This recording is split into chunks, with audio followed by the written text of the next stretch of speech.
Eles são animais desengonçados e que chamam a atenção com a sua presença. A família dos pinípedes, que fazem parte os leões, lobos marinhos, focas e morsas, são animais adaptados tanto na vida na terra quanto no mar e são presença constante no litoral do Rio Grande do Sul, Uruguai e Argentina. Vários grupos de pesquisadores trabalham na preservação desses animais. Conheça agora o projeto Pinípedes do Sul.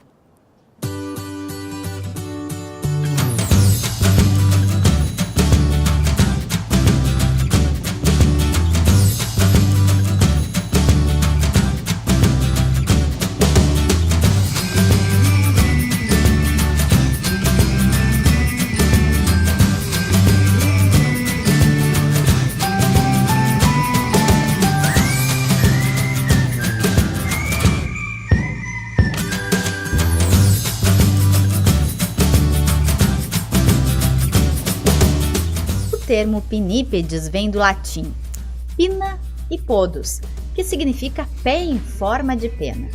Isso porque seus membros possuem membranas que permitem eles nadarem com perfeição. Eles se dividem em 3 famílias, que abrangem os lobos e leões marinhos, as morsas e as focas, e atualmente incluem 33 espécies. Aqui no Brasil, são 7 as espécies que utilizam os nossos mares para descanso e alimentação, sendo elas o leão marinho do sul, o lobo marinho do sul, o lobo marinho antártico, o lobo marinho subantártico, a foca caranguejeira, a foca leopardo e o elefante marinho do sul. E é no Rio Grande do Sul que todos os registros de ocorrência desses animais são relatados. Não é à toa que nos mais de 8.000 quilômetros de costa brasileira, as 2 reservas de vida silvestre para a proteção dessas espécies esteja em território gaúcho. Uma mais ao norte do estado, em Torres, e a outra bem ao sul, em São José do Norte. As 2 áreas são protegidas por lei ambiental, classificadas na categoria de Refúgio da Vida Silvestre, os REVIS. A Ilha dos Lobos é uma unidade federal, vinculada ao Instituto Chico Mendes, o ICMBio, desde 2005, e possui uma área de 142 hectares, sendo a menor reserva ecológica do Brasil. Já o Refúgio dos Moles foi criado em 1996 pela Prefeitura do município de São José do Norte, e o embasamento para sua criação veio através de estudos iniciados nos anos 80 pelos pesquisadores do Núcleo de Educação e Monitoramento Ambiental, a ONG NEMA. Naquela época, os registros apontavam menos de 20 exemplares entre os municípios de Rio Grande e São José do Norte. E as cenas constantes de animais mortos na beira da praia, pela interação com a pesca, mexiam com a cabeça dos pesquisadores. A ideia foi, em 1988, criar um projeto de conservação dos leões e lobos marinhos e dos outros mamíferos. Aí foi criado o projeto Mamíferos Marinhos do Litoral Sul, em parceria inicial com o IBAMA, né? Onde foram feitas as primeiras análises da mortalidade, do número de animais mortos na costa do Rio Grande do Sul, os trabalhos com os pescadores e a parte da educação ambiental. E a partir de lá também o monitoramento de praia e o monitoramento da Ponta do Mole Leste, que não era uma unidade de conservação ainda, se tornou contínua. Então, os trabalhos foram iniciados a partir do foco de proteger a espécie e da indicação desses pesquisadores que disseram que, olha, nós temos leões marinhos aqui na Ponta do Mole Leste e é um lugar importante para o Rio Grande do Sul e para o Brasil. Dos exemplares encontrados nessa região, cerca de 95% são leões e apenas 5% lobos marinhos. A grande diferença entre eles é o tamanho. Enquanto os leões pesam em média 350 quilos e atingem quase 3 metros de comprimento, os lobos pesam de 120 a 130 quilos e chegam a 1,80 m. Além disso, os leões marinhos machos, quando adultos, têm uma espécie de juba, o que caracteriza o seu nome, e a cabeça arredondada. Já os lobos possuem focinhos pontudos e orelhas pontiagudas. O Mole Leste compõe, junto com o Mole Oeste, a Barra do Rio Grande. São dois braços de pedra que invadem o mar e auxiliam na navegação. E os leões marinhos viram no conforto dessas estruturas o lugar ideal para descansar e se alimentar depois da jornada de acasalamento que ocorre no litoral do Uruguai e da Argentina. É agora no início de março que começam a chegar as primeiras frentes frias que trazem os leões marinhos que estão nas ilhas reprodutivas uruguaias. Então, no período de março, é a chegada de uma parte da população de leões marinhos que vem aqui para o Mole Leste, tem o Mole Leste como a sua base de descanso e alimentação.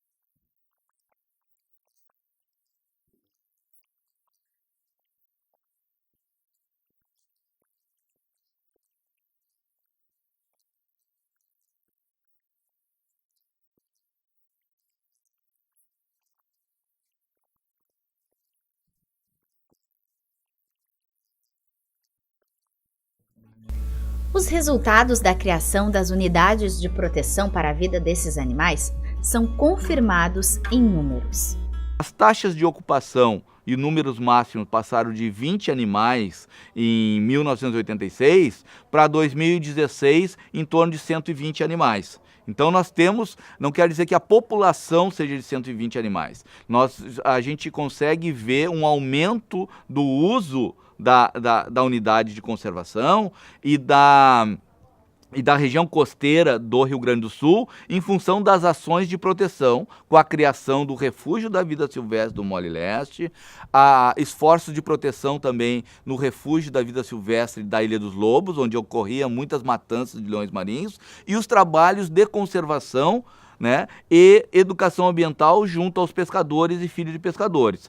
Isto reflete, né, uma menor quantidade de conflitos, que hoje a gente tem um número maior de animais ocupando tranquilamente o refúgio da vida silvestre do Mole Leste, e aumentando a sua taxa de ocupação e reduzindo os conflitos. Porque a nível mundial, ou a nível da costa do Rio Grande do Sul, Argentina e Uruguai, a população está estável, né? Então quer dizer que aqui nós temos menos conflito e temos mais animais.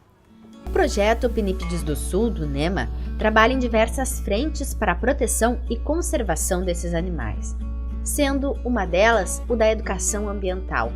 As atividades ocorrem durante os cursos de verão, que são ministrados na sede da ONG e também diretamente nas salas de aula, com alunos das comunidades mais próximas da praia, o que acaba envolvendo muitos filhos de pescadores.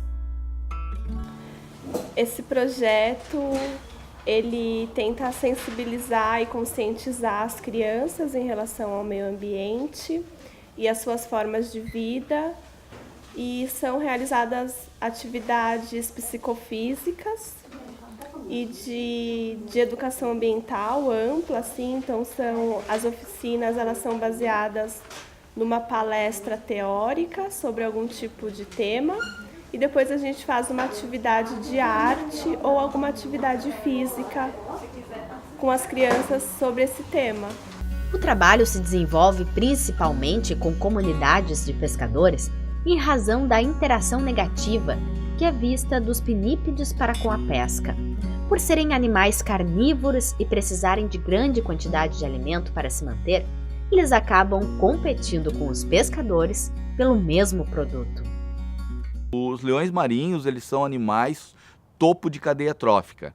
Eles são animais que se alimentam basicamente de peixes, né? Os cianídeos são as corvinas, as pescadas, comem alguma coisa de anchova, às vezes comem alguma coisa também de bagres, mas esses animais são muito costeiros. A preferência deles é até os 20 metros, podendo até chegar até os 50 metros de profundidade e se alimentar.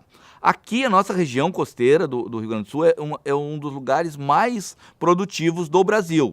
Tanto que a distribuição dos leões e lobos marinhos, como colônias de descanso e refúgios de alimentação, vai até Torre só, é o último local. Então, por quê? Porque temos águas produtivas com capacidade de alimentar esses grandes animais na região costeira. É uma unidade de conservação e essa unidade de conservação, o espaço dela é esse afloramento rochoso que a gente vê aqui, mas também uma área no entorno dela de aproximadamente 500 metros, a gente tem esse território como protegido, né? Pensando justamente na importância da conservação disso, de proteger todo o território em volta da ilha. Então, os maiores problemas que a gente tem é da interação, né, com a pesca. Então, é um território que a gente não é permitido que tenha pesca. Então, assim, a gente ainda tem alguns conflitos entre os lobos e leões marinhos com os pescadores, né, por também pegarem os peixes e causar também impacto e destruir algumas redes. E isso é o maior conflito que a gente vai acabar encontrando aqui nessa região.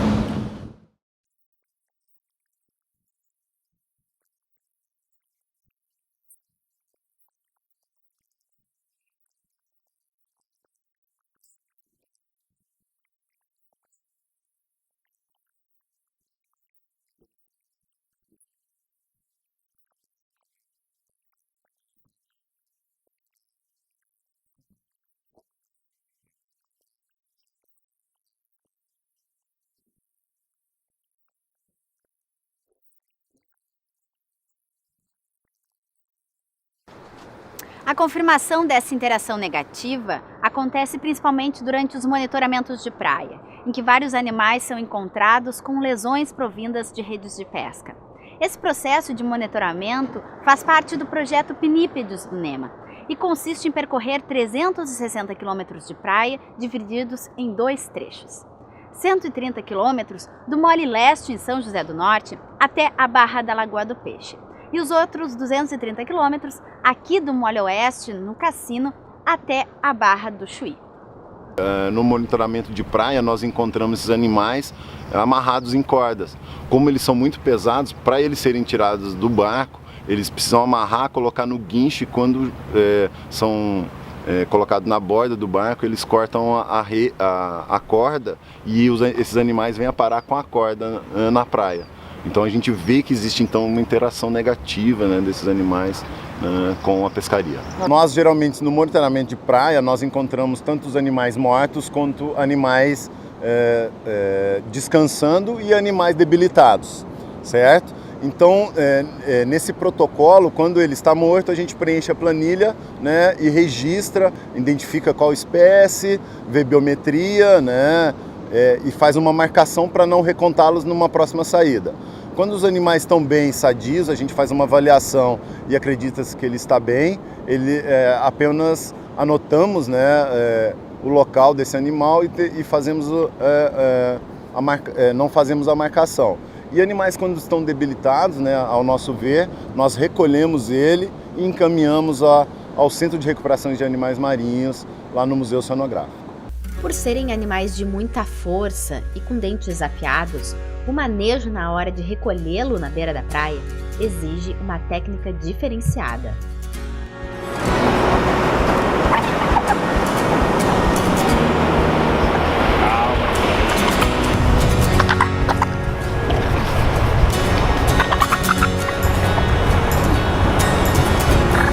Resgatar esses animais na beira da praia com o que chamamos de pulsar, que é uma rede com um cabo onde a gente mobiliza o animal e com algumas técnicas de como segurá-lo, a gente coloca numa caixa de transporte e encaminha ao CRAM.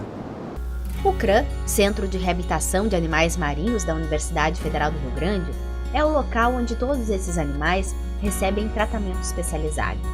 E só através dessa parceria, mais uma proposta do projeto pode ser aplicada: o monitoramento dos pinípedes via satélite.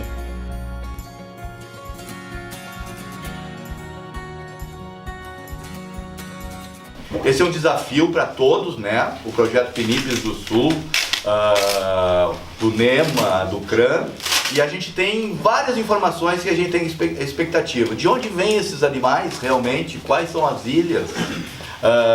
Esses animais se recuperam e um dia vão reproduzir, né? E por outro lado, isso aqui é uma aula para todos, uma oportunidade única, né? Esse processo já foi feito em alguns lugares fora do país, mas que eu saiba, com mamíferos marinhos, com pinípedes, nunca foi feito, né? Então, a parceria com o Ecomega, com o professor Edu e sua equipe, com o Rodolfo, a equipe do CRAM, junto com o NEMA, é uma honra poder compartilhar com vocês e fortalecer essa parceria, né? Então, eu gostaria que a gente tivesse a mais calma possível, né? A orientação, a partir de agora, a orientação básica, os ouvidos o Neneco, estamos na casa do CRAM, e aí é o seguinte, a orientação vai ser, a partir de agora, né, eu coloco assim, eu vou fazer o que o Neneco repassar as informações, né, e que todos aproveitem, né, porque na vida profissional talvez vocês não vão ter muitas oportunidades de fazer um trabalho como esse.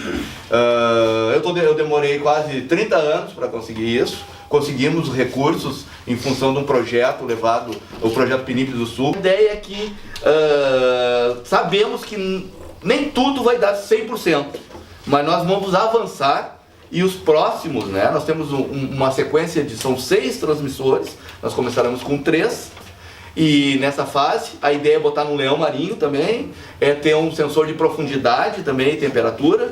E esses 3 primeiros vai ser a nossa escola viva de aprendizado, que esperamos que dê tudo certo, né? E não tem por que ter muitos erros, porque essa parceria tem dado certo ao longo de várias décadas. Eu agradeço a oportunidade, o apoio ao CRAM, né? Ao Museu Oceanográfico e à FURC por fazer essa parceria.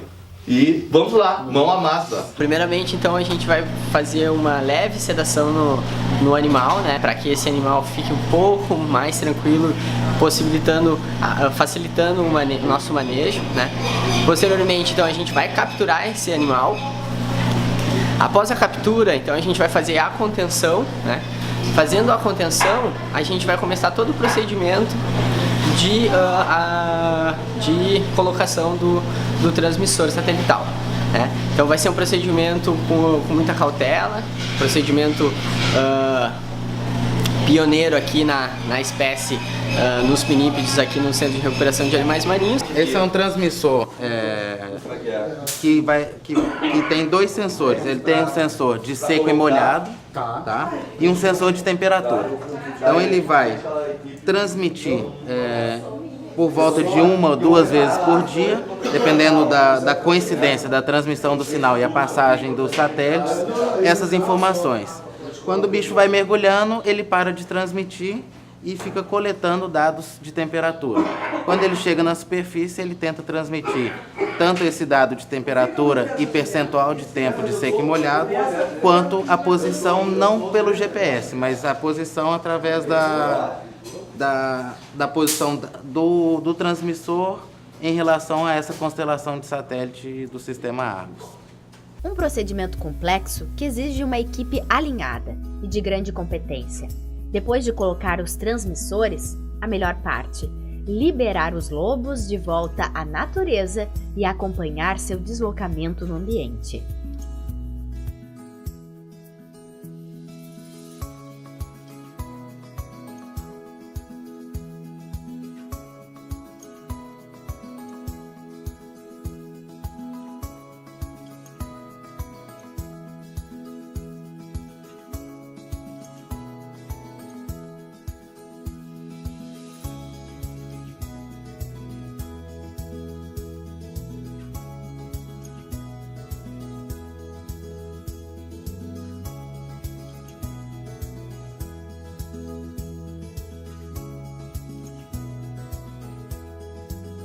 Alguns dos resultados observados a partir dos dados obtidos por satélite já configuram um pouco do comportamento desses animais e auxiliam para entender ainda melhor como eles se deslocam entre as diferentes regiões e países.